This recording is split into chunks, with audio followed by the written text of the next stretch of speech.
विश्वानि देव सवितर्दुरितानि पराशुव यद्भद्रं तन्ना आशुव।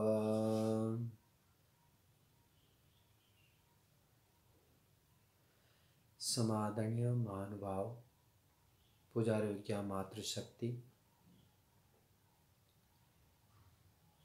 हम परमपिता परमात्मा की स्तुति प्रार्थना उपासना अर्थात ईश्वर की भक्ति कैसे किया जाए उस संबंधित जानकारियां हम प्राप्त कर रहे हैं। आज हम विचार करते हैं ईश्वर के भक्ति में भेद। तो जो भक्ति अर्थात स्तुति प्रार्थना उपासना ईश्वर के गुणों का गान करना, स्तुति, उसके प्रतिबदल में हमको जो प्राप्त होता है उस ईश्वर के प्रति प्रीति, उसके गुणों को धारण करने के लिए रुचि और गुणों को धारण करना। प्रार्थना से अभिमान का नाश होता है और जो पुरुषार्थ करने के पश्चात जो प्रार्थना करते हैं वह फल प्राप्त होता है। हृदय कोमल होता है, आर्द्र बनता है। उपासना से समर्पण भाव उत्पन्न होता है। जिस वस्तु की उपासना करते हैं वो गुणों को हम अनुभूति करते हैं। पहाड़ जैसे दुख आने पर भी हम सहन कर लेते हैं, विचलित नहीं होते हैं। यह ईश्वर की उपासना से लाभ है। तो कुल मिलाकर अपने जीवन को आदर्श बनाने के लिए तनाव से, अविद्या से, मूर्खता से हटने के लिए ईश्वर के भक्ति करना अनिवार्य है। महर्षि दयानंद सरस्वती सत्यार्थ प्रकाश के सप्तम समोल्लास में कहते हैं,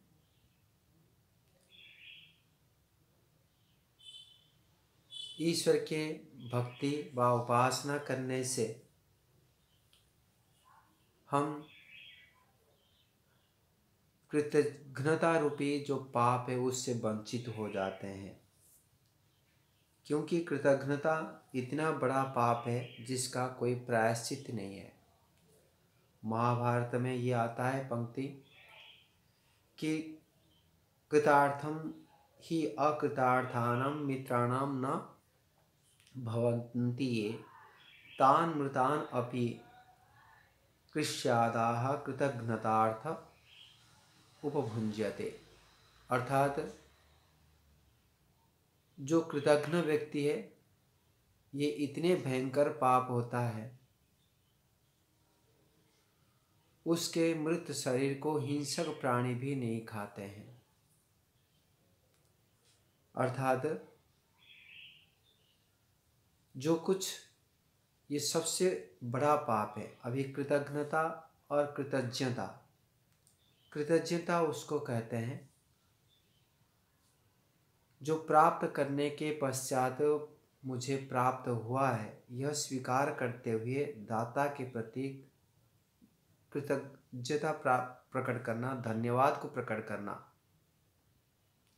देने वाला दाता है यह स्वीकार करना। अर्थात जो व्यक्ति से, सत्ता से हम कुछ प्राप्त करते हैं वह अनायास प्राप्त नहीं हुआ है, किसी ने दिया है तब प्राप्त हुआ है। उसको जानना और वो दाता दिया है ऐसे स्वीकार करना, यह अत्यंत आवश्यक है। यह उपासना आदि के फल रूप में बताया जाता है कि हम इस प्रकार से भयंकर पाप से बच जाते हैं।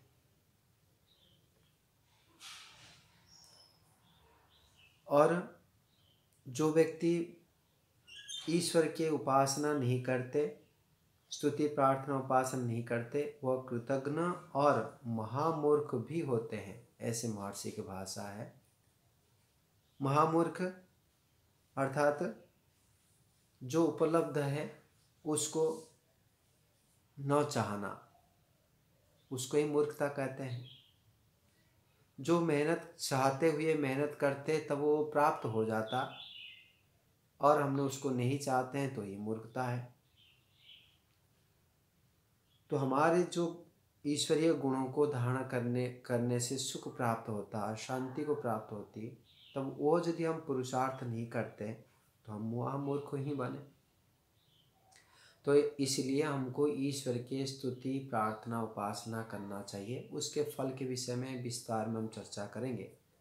आज संक्षेप में ये हम विचार करना चाहते हैं, क्या यह स्तुति प्रार्थना उपासना के भेद भी है?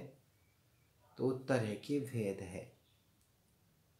तो ईश्वर की स्तुति में भेद दो प्रकार की है, सगुण स्तुति और निर्गुण स्तुति।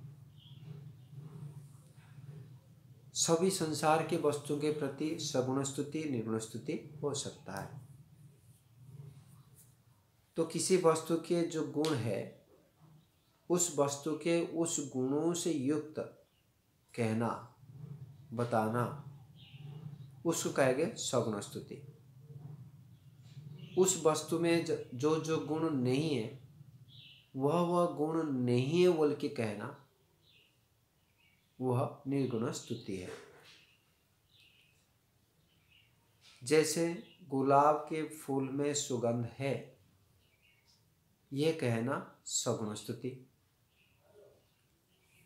गुलाब के फूल में कोमलता है, ये कहना सगुण स्तुति। वैसे ही चेतन पदार्थ में अमुक व्यक्ति प्रसन्न रहता है, यह कहना सगुण स्तुति, यदि उसके अंदर में गुण हो।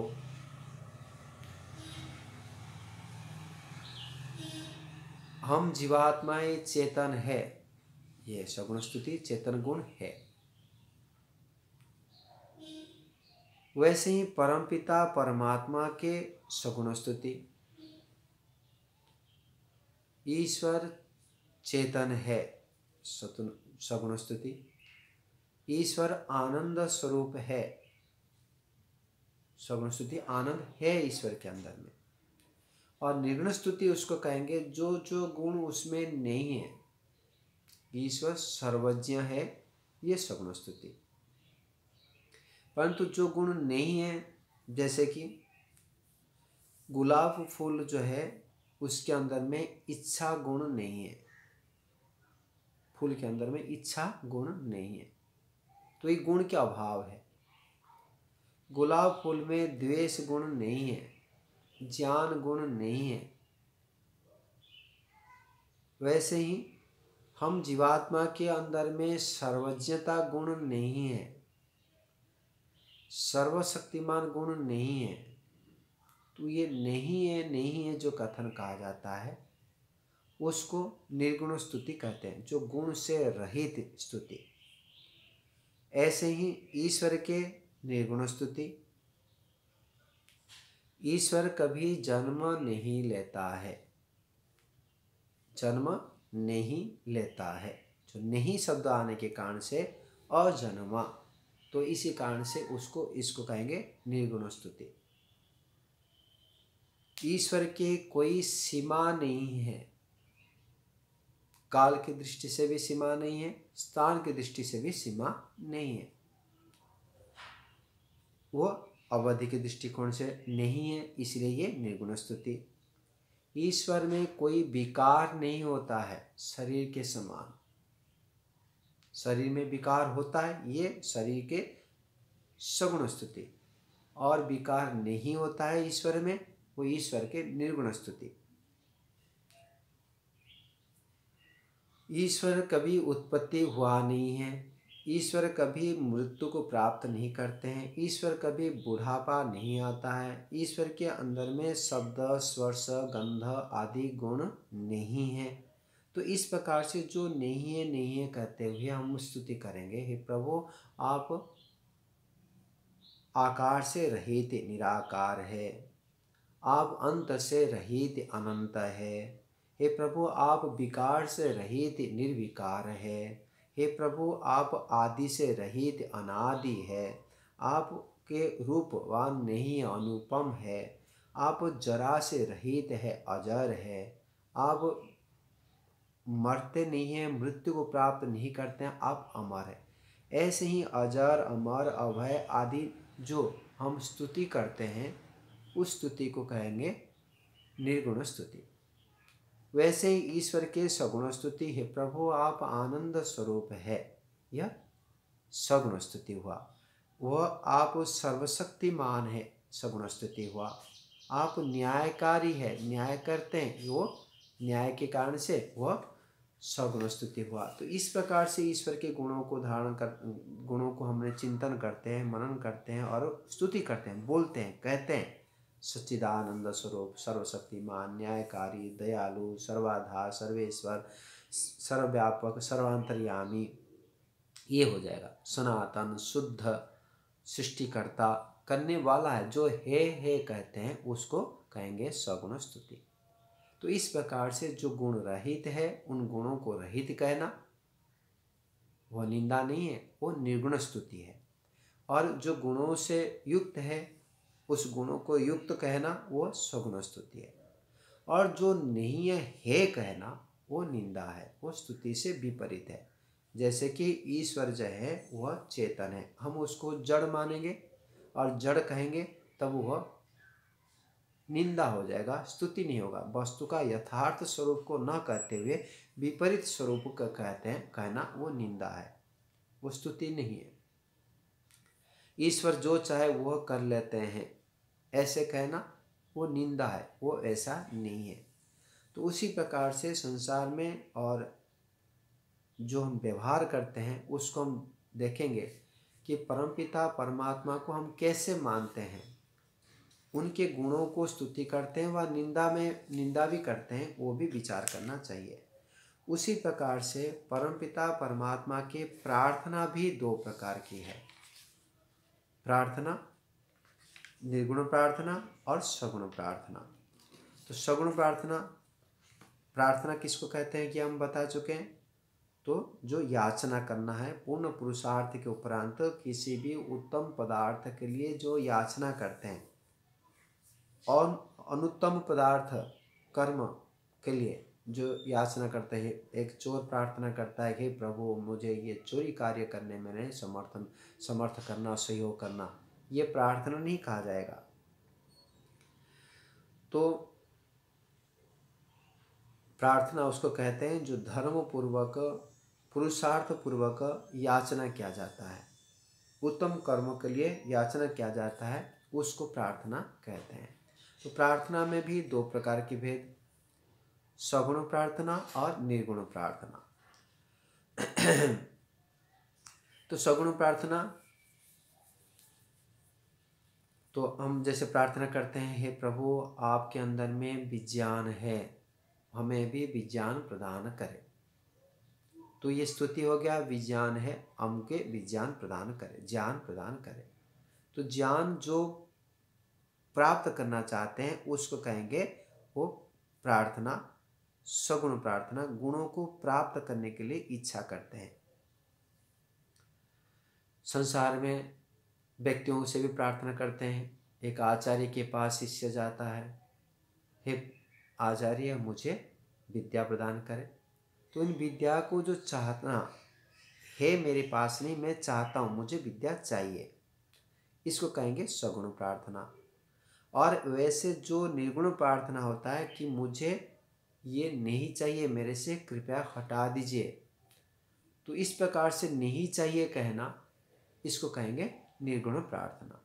जैसे कि हम डॉक्टर के पास जाते हैं, मुझे ये बीमारी से, कष्ट से दूर कर दीजिए, ये रोग से मुझे दूर कर दीजिए, ये निर्गुण प्रार्थना हुआ। जब गुणों उसको रहित होने के लिए प्रार्थना। मेरे अंदर में अस्थिरता है, उस अस्थिरता को दूर करिए। मेरे अंदर में भय है, उस भय को दूर करिए। तो ये दूर करने के लिए जो याचना किया जाता है उसको कहते हैं निर्गुण प्रार्थना। तो उसी प्रकार से ईश्वर के भी सगुण प्रार्थना, निर्गुण प्रार्थना किया जा सकता है। हे प्रभु मुझे शुभ बुद्धि प्रदान करे, ये सगुण प्रार्थना। हे प्रभु मुझे ऐश्वर्यवान बनाए, ये सगुण प्रार्थना। मुझे बलवान बनाए, ये सगुण प्रार्थना। मुझे आनंदशील, वीर्यवान, तेजवान मुझे बनाइए, ये सारे जो प्रार्थना करते हैं हम, ये हो गई सगुण प्रार्थना। ऐसे ही ईश्वर के पास से जो दोषों को दूर होने के लिए, दुर्गुणों से दूर होने के लिए, दुर्व्यसन से दूर होने के लिए जो प्रार्थना करते हैं, तो वह हो जाएगा निर्गुण प्रार्थना। हे प्रभु मुझे, मेरे से दुख दूर कर लीजिए, दुर्गुण दूर कर लीजिए, दुर्व्यसन दूर कर लीजिए, मैं निष्पाप बनूं, अर्थात पाप से रहित बनूं, पाप मुझे नहीं चाहिए। इस प्रकार से प्रार्थना करना वह निर्गुण प्रार्थना है।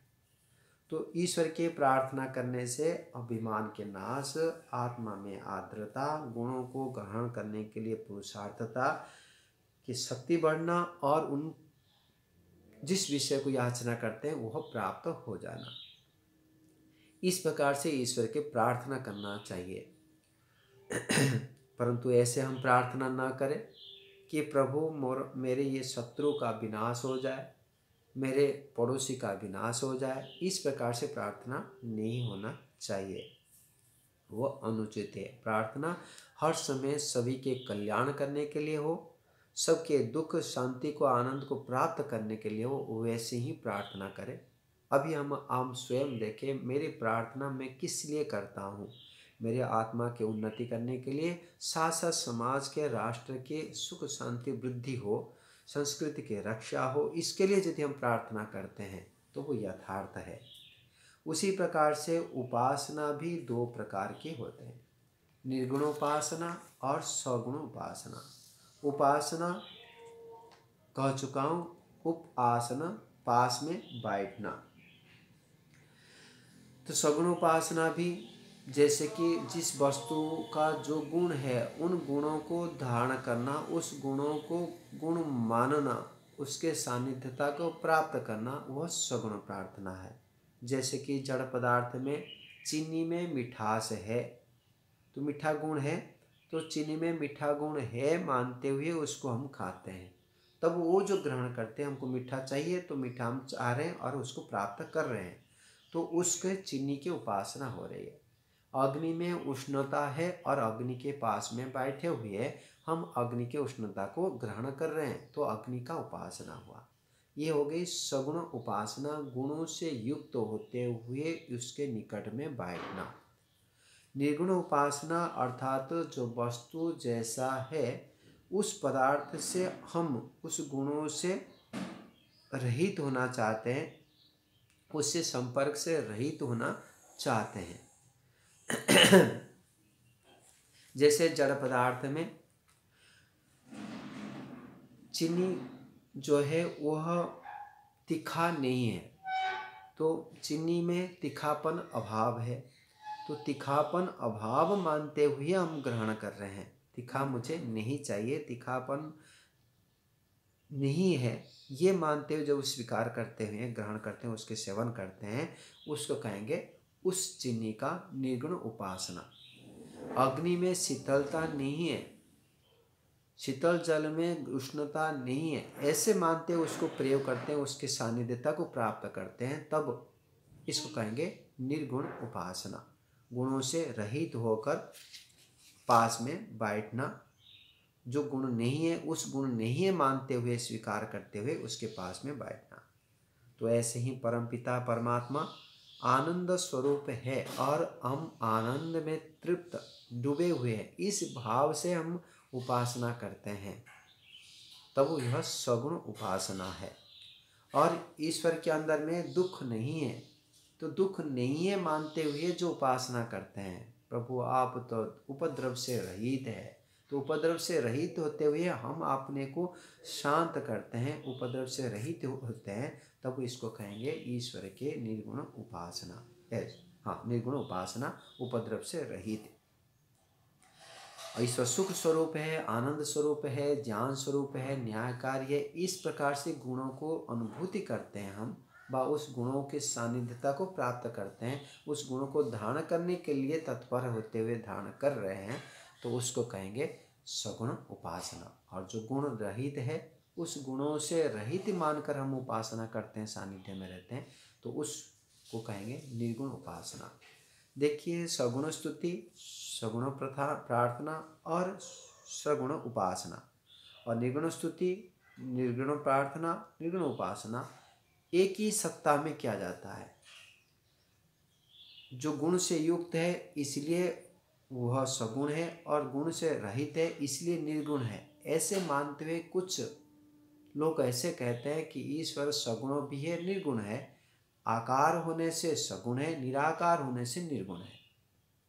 तो ईश्वर के आकार होने से सगुण है। एक वस्तु में दोनों विपरीत धर्म कभी भी नहीं होता है। ये कपड़ा वस्त्र जो है वो सफ़ेद भी है, काला भी है, ऐसे नहीं किया जा सकता। जो सफ़ेद है तो सफ़ेद पूर्ण होगा, नहीं तो मिक्स होगा कि सफ़ेद और काला का, काला भी है और सफ़ेद भी है, ऐसे नहीं कहा जाता है। उसी प्रकार से ईश्वर के अंदर में जो गुण है तो गुण है, उसका विपरीत गुण नहीं हो सकता। तो ईश्वर के अंदर में आकार रहित है, वो हो गई निर्गुण उपासना। सगुण उपासना में आकार के दृष्टिकोण से नहीं हो सकता, गुण आकार तो है ही नहीं, तो इसलिए उसमें आकार के गुण नहीं ही होगा, वो ही स्तुति होगा। और यदि आकार है मानते हैं, जो न होते वो भी है मानते, उसको स्तुति नहीं कहेंगे, निंदा कहेंगे। इसको हम ध्यान देते हुए ईश्वर की स्तुति, प्रार्थना, उपासना करना चाहिए। ये हम बात को समझने के प्रयास किए। इति ओम सम।